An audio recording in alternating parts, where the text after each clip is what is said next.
Any action yet? No, no.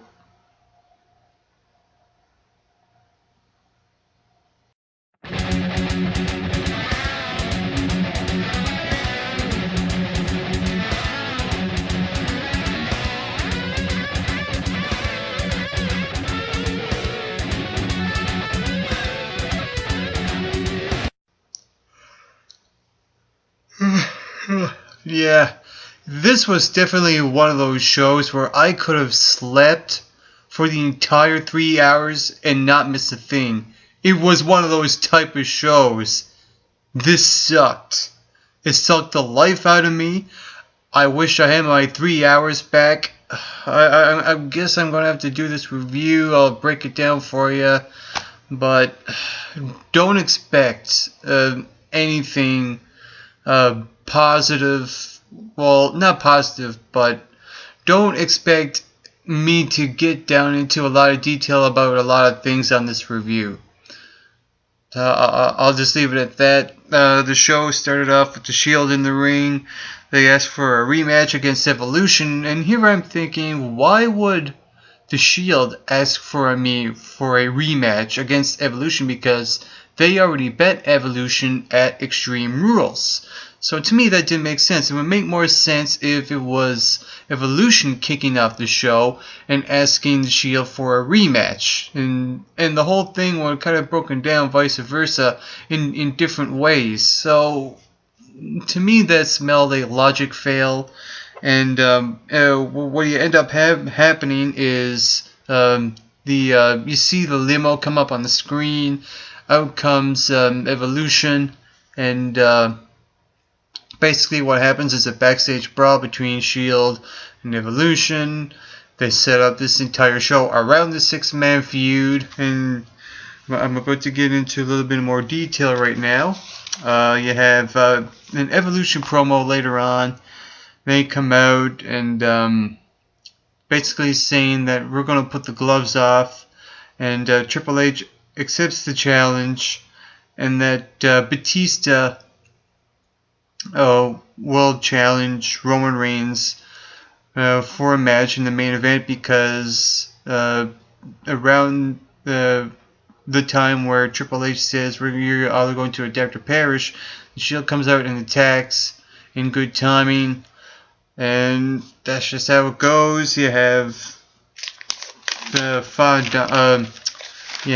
Roman Reigns versus Batista, and you have Evolution blocking Reigns from nailing that drop kick he does to his opponent, to Batista, and then it causes all-out melee. You have everyone coming out involved, and they're all over the Shield, and then the Cavalry ends up being the ones on the receiving end of the Shield beatdown, and the Shield stands tall. That was pretty much the only exciting part of tonight's show. I don't know if I should go any further into breaking down the show. It was just one of those. You have Rob Van Dam versus Jack Swagger. You have Adam Rose come out and party, blah, blah, blah. Rob Van Dam nails the frog splash on Jack Swagger. 1, 2, 3. And out comes Adam Rose dancing around, prancing around, blah, blah, blah. You got Paige versus Alicia Fox. I was actually surprised with Alicia Fox here. I thought she was really well here. And the funny thing is, you have Paige winning, the Paige Turner out of nowhere. You have Alicia Fox, with the whole tantrum thing going on, actually looking pretty good, but then all of a sudden she quits. I mean, she does one good thing and then quits on the WWE app. I'm thinking, what the weird? Moving on, Daniel Bryan comes out, cuts a promo. He talks about beating the odds at WrestleMania. He talks about the beatdown he had from Kane and beating him at Extreme Rules, and says that he has to go into neck surgery. And the funny thing is, actually, hold on. Hold that thought. After that, Stephanie McMahon comes out. She cuts a promo, talks about what Bryan said earlier on, and basically saying that she tells Bryan to come down to the ring. What happens? Kane drags out Daniel Bryan, and it looks like, what's supposed to be Kane beating up Bryan and dragging him out. And you had these like little rips in his shirt. I'm like, what's the point of that? And you could tell this is a work. It's all staged. And I thought this was a weak, really weak way to write off Daniel Bryan. And they don't know what they're doing with the WWE World Heavyweight Championship at this point. So I'm really confused, and I think the WWE is confused to what they're wanting to do when it comes to their main event for Payback. I don't know if they're holding it off till Daniel Bryan comes back and defends the title, or if they're just going to strip it. We never really got that answer just quite yet. I'm just really disappointed at that. I thought they were really going to do something there. We also had John Cena and the Usos versus the Wyatt family. This was one of those six-man matches where it's cliched. It gets exciting in the last few minutes of the match, and you have John Cena and the Usos go over. It was just an okay match. You also had Natalya versus Nikki Bella. Oh, I will say this. This show was just flat out bad, and having this match on here really just took the cake. You had who won that match? You had Nikki Bella beat Natalya, yeah. And this match really was set up due to a bad painting that Natalya drew for Nikki Bella. And that's how a match comes about? Oh my good God. I mean, you could feel my pain. And not only that, you have these divas outside the ring like Naomi and Brie Bella, Eva Marie, with the whole numbers flashcard, holding up the card numbers for every move that they do. There's no point to that at all. There's absolutely no point to the build-up of this match. There was no build-up to this match, and this match, even though technically it was a wrestling match, it just still sucked the life. You also had Sheamus versus Curtis Axel. Sheamus wins. We have another match, Sheamus versus Ryback. Sheamus wins. These two matches just felt like they were just there on the show. I'm still waiting for something, remotely something, to make me stand out and say, that was cool. And nothing really happened at all. You had Fandango versus Dolph Ziggler. Says Dolph Ziggler goes over.